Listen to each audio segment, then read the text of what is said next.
आलमी मार्केट में तेल की कीमतों में नुमाया कमी और रुपए की कदर में इजाफे के बायस आइंदा माह पेट्रोल और हाई स्पीड डीजल की कीमतें 300 रुपए फी लीटर से नीचे आने का इम्कान है। हाई स्पीड डीजल की कीमत में 20 जबकि पेट्रोल की कीमत में 38 रुपए फी लीटर तक कमी का इम्कान है। अगर ऐसा हुआ तो यह अब तक ईंधन की कीमतों में होने वाली सबसे बड़ी कमी होगी। ताहम सवालात अपनी जगह पर बरकरार हैं कि क्या हुकूमत पाकिस्तान कोई ऐसा फैसला कर सकती है। निगरान हुकूमत इसके बरक्स फैसला भी ले सकती है, खासतौर पर डीजल की कीमतों के हवाले से, क्योंकि इस पर पेट्रोलियम डेवलपमेंट लेवी 50 रुपये फी लीटर आयद है, जबकि इस मद में पेट्रोल पर जो फी लीटर पेट्रोलियम डेवलपमेंट लेवी है वो 60 रुपये लिए जा रहे हैं। और हुकूमत का बजट हदफ और IMF के साथ किए गए वादे के तहत रवा माली साल में पेट्रोलियम डेवलपमेंट लेवी की मद में तकरीबन 869 अरब रुपए वसूल करना है। यानी ये एक चैलेंजिंग और अपहिल टास्क है हुकूमत के लिए। इस टास्क को मुकम्मल करने के लिए और IMF प्रोग्राम लेने के लिए हुकूमत के लिए ये बहुत मुश्किल फैसला होगा कि इंटरनेशनल मार्केट में बावजूद इसके कि प्राइसेस कम हो रही हैं, रुपए की कदर बेहतर हो रही है, हुकूमत इसका असर पाकिस्तानी अवाम तक पहुंचा सके। क्या हो सकता है मुमकिन तौर पर बात करेंगे। इक़्तिसादी अमूर शकील रामे साहब ने हमें ज्वाइन किया है। अस्सलाम वालेकुम शकील रामे साहब, बहुत बहुत शुक्रिया आपके वक्त के लिए। सबसे पहले तो बड़ा सादा सा सवाल है, इंटरनेशनल मार्केट में पेट्रोलियम मसनूआत की कीमतें कम हो रही हैं, क्या इसका असर आने वाले दिनों में पाकिस्तानी भी महसूस कर सकेंगे?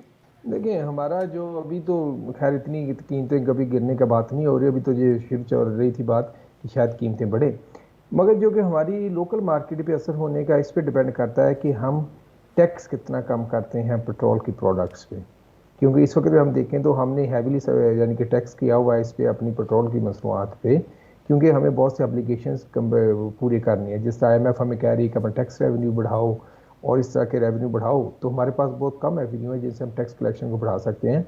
और जो पेट्रोल है इसकी जो कीमत है ये वन एवेन्यू हम कंसिडर करते हैं जिसके थ्रू डेफिनेटली हमको टैक्स को ज़्यादा नहीं, लेकिन देखिए ऑलरेडी टैक्स है। जैसे आपने कहा कि डीजल और पेट्रोल पर बिल तरतीब 50 और 60 रुपए पेट्रोलियम डेवलपमेंट लेवी की मद में लिए जा रहे हैं, तो इज इट इनफ?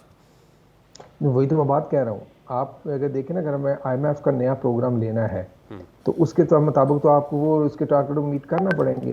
अभी भी आप देखेंगे जो कि अभी वर्ल्ड बैंक की रिपोर्ट आई है, उसने भी कहा है कि हमारा जो फिजिकल टारगेट थे वो हम पूरे नहीं कर पा रहे। और इस साल हो जाता है कि हमारा फिजिकल जो डेफिसिट है वो काफ़ी ज़्यादा हो, कि जो हमारा टारगेट था उससे बियॉन्ड चला गया है। उससे बियॉन्ड तो होगा ही, और वो कहते हैं काफ़ी ज़्यादा हो। जब ऐसी सिचुएशन होगी तो फिर हमारे पास क्या ऑप्शन रह जाएंगे? क्या हम IMF को कहेंगे कि हमें हमारी शराइत पे कर्ज दे दो? वो भी मुमकिन नहीं है।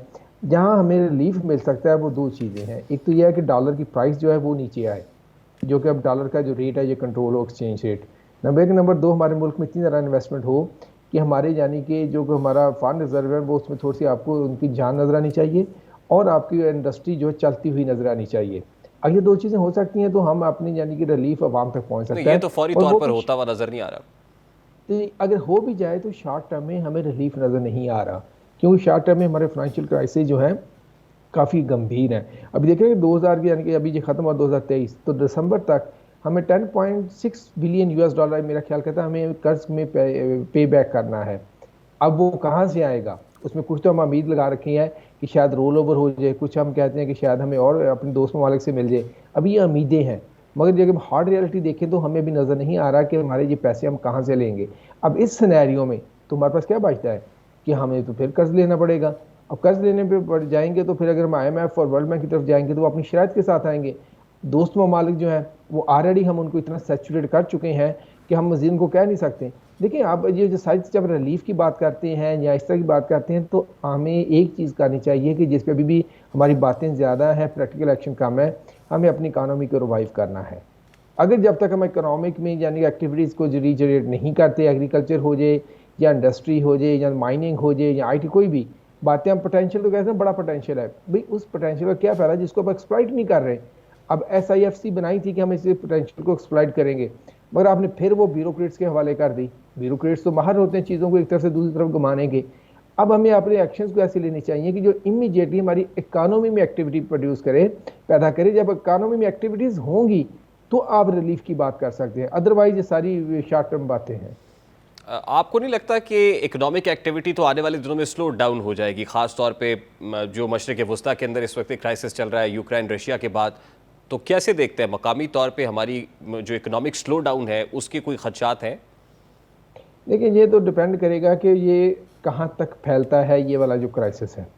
अगर तो ये मिडिल ईस्ट के दूसरे जिन ममालिक के साथ हमारा रिलेशन है, मसलन सऊदी अरेबिया है, कतर है, दूसरे ममालिक हैं जिनसे हम बहुत ज़्यादा ऑयल भी इंपोर्ट करते हैं और दूसरे हमारे इनके साथ वैसे भी हमारे असिस्टेंस का इशू चलते हैं, वहाँ तक आता है तो डेफिनेटली फिर हमारे लिए बहुत मुश्किल हो जाएगा। या तो ये होगा कि पाकिस्तान को उनके साथ पे खड़ा होना पड़ेगा, या उनकी डिफेंस में खड़ा होना पड़ेगा। डिफेंस फिर तो शायद हम कुछ सर्वाइव करते हैं, अदरवाइज़ अगर हम नहीं खड़े होते तो हम हमारे पास दूसरी तरफ से यूएस का या IMF का दबाव आता है, हम नहीं खड़े हो पाते, तो हमारे लिए ये क्राइसिस जो है कि बहुत बुरे हालात लेके आएगा। मगर ये डिपेंड करेगा कि ये क्राइसिस कहाँ तक पहुँचता है। नहीं, फौरी तौर पर किसी भी किस्म का रिलीफ एक्सपेक्ट करना, क्योंकि अभी तो उम्मीदें लगी हैं कि शायद पेट्रोलियम मसनूआत की कीमतें 300 रुपये फी लीटर से कम आ जाएंगी। आप ये समझते हैं कि ये एक्सपेक्टेशन नहीं रखनी चाहिए? क्योंकि जैसे ही महीने की 15 तारीख आ रही होती है या यकम होती है तो साथ ही इस पर जो है वो फौरी तौर पर रूमर्स भी शुरू हो जाती हैं, गुफ्तगू भी होना शुरू हो जाती है। तो अब इस महीने की 15 तारीख को क्या देखें फिर?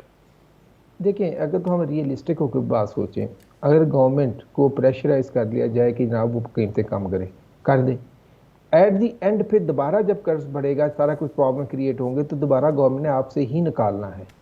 आप ये ना कहना कि गवर्नमेंट कहीं और से लेके आएगी। देखेंगे, ये तो पढ़ी लिखी बात है, जब तक साबित हो चुकी है, जो कोई भी गवर्नमेंट हो इस पाकिस्तान में, वो अपने क्या कहते हैं कि एलीट क्लास के इंटरेस्ट पे कंप्रोमाइज़ नहीं करती, वो गरीब आदमी पे ही कंप्रोमाइज़ करती है। अगर देखेंगे, अब आप कहते हैं रिलीफ की बात, रिलीफ देनी है तो आप जो बड़े बड़े जो लोग हैं उनको उनकी कम करें ना, पैकेजेस उनको कम करें, उनको ख़त्म करें, उनकी मुफ्त जो उनकी सहूलियात है। भाई कोई भी यहाँ खुशी से क्या कहते हैं कि अगर वो सर्व करने आए हैं, खुद आते हैं ना, उनको कोई डंडे से हाँ के तो नहीं ना लाता कि आप मुल्क को आके सर्व करें। अब वो आते हैं और आके कहते हैं हमें सारी ये दो, क्या कहते हैं कि हमें सारी की सारी मुराद दो, हमें घर दो, हमें ये दो। रिसोर्स तो वहीं कंज्यूम हो जाते हैं। गरीब आदमी के लिए जब अगर कोई रिलीफ आता भी है तो बड़ा शॉर्ट टर्म होता है, और वो होता ऐसा है कि बाद में उन्हीं की हड्डियों में से निकलता है। जिससे आप बात कर लेंगे, पीटीआई गवर्नमेंट के आखिरी दिन थे, उन्होंने पेट्रोल भी बिल्कुल कम कर दिया, उन्होंने हर चीज़ की कीमत कम कर दी, ये बहुत अच्छा अवाम दोस्त। मगर बाद में वही अवाम को भुगतना पड़ा कि वही जो कि हम 200 को लेने को तैयार नहीं था, हमें 300 से ऊपर भी जाना पड़ा। तो देखें, यहाँ तो हमें ये है कि अगर हम सस्टेनेबल चेंज चाहते हैं तो गाँव के लोग, लेकिन फिर जो बात आप एक्सपेक्ट कर रहे हैं वो यही है कि अवाम इस बार फिर अवाम ही कुर्बानी दे। एलीट तो अपने वसाइल छोड़ने के लिए तैयार नहीं है, हमें ही सेक्रीफाइस करना पड़ेगा।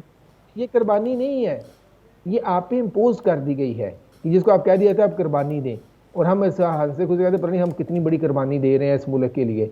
देखें, ये हम पे इम्पोज्ड है कि यानी कि हम एलीट को पालते हैं, वो हम पे मुख्तलिफ किस्म के टैक्स लगाते हैं और वो खुद एंजॉय करते हैं। अब अगर ये ऐसी बात है, इकनॉमिक क्राइसिस हमारा बहुत ज़्यादा है, तो कोई इनका हक नहीं बनता था कि अपनी ये लिवरेज छोड़ देते? वो तो छोड़ने के लिए तैयार नहीं है, कोई भी तैयार नहीं है। तो कहते हैं अवाम कुर्बानी, अरे अवाम कुर्बानी नहीं है, उनका स्लॉटर करता है ये वाला। नहीं, लेकिन फिर जब अवाम ये एक्सपेक्ट करे या अवाम मुतालबा करे कि ये पेट्रोलियम मसनूआत की कीमतें कम होनी चाहिए, तो मुतालबा करना तो कम अज़ कम जायज़ है। क्योंकि इस वक्त जो इंडिकेटर्स बताए जाते हैं इंटरनेशनल मार्केट में जो है, या डॉलर नीचे आ रहा है, तो फिर इतना सा तो अवाम का हक बनता है ना कि उनको इसके अंदर भी कोई ब्रीदिंग स्पेस या सांस लेने का मौका दिया जाए। अवाम का बहुत हक बनता है, इससे भी बहुत ज़्यादा हक बनता है। मगर अवाम को ये समझना होगा जब तक वो अपने इनको प्रेशराइज नहीं करेंगे कि ये लीड कैप्चर जो है या एक्सप्लॉइटेशन है, इसको ख़त्म करवाने के लिए, तब तक आप सिर्फ ना उम्मीदें रख सकते हैं। क्योंकि एक हाथ देते हैं, दूसरे हाथ से आपसे निकाल लेते हैं। मतलब पिछले दिनों बात हो रही थी, इलेक्ट्रिसिटी के बिल बहुत ज़्यादा आ गए हैं, इनका बिल को कम करेंगे तो कैसे? दूसरी तरफ से गैस का बिल बढ़ा देंगे, तो ये कौन सा रिलीफ हुआ? एक तरफ से आपने दिया, दूसरी तरफ से आपने ले लिया। मैं बेसिकली जो बात मैं कहना चाह रहा हूँ कि हमें जिस पे काम करने की ज़रूरत है, आवाम को या प्रेशर डालने की ज़रूरत है, वो ये है जनाब, ये आप सिस्टम में आपने डिज़ाइन किया हुआ, इसको चेंज करें। जो एक्सप्लॉइट की जो कि सिस्टम जो हमारा लीड की तरफ जाता है, हम देखें UNDP की रिपोर्ट थी कि 2 ट्रिलियन रुपीज़ तो हम सालाना या लीड हमारी सब्सिडीज खा जाती है। अब 2 ट्रिलियन को निकाल के अब आवाम पे लगाएं तो देखें आवाम कहाँ की कहाँ जाएगी, इकॉनमी कहाँ की कहाँ जाएगी। इन चीज़ों पे हमें फोकस करने की ज़रूरत है, राइदर कि हम छोटी छोटी चीज़ों पर थोड़ा सा हमें 5 रुपये का रिलीफ दे दो, 10 रुपये का रिलीफ दे दो। ठीक है, बहुत बहुत शुक्रिया शकील रामे साहब आपके वक्त के लिए।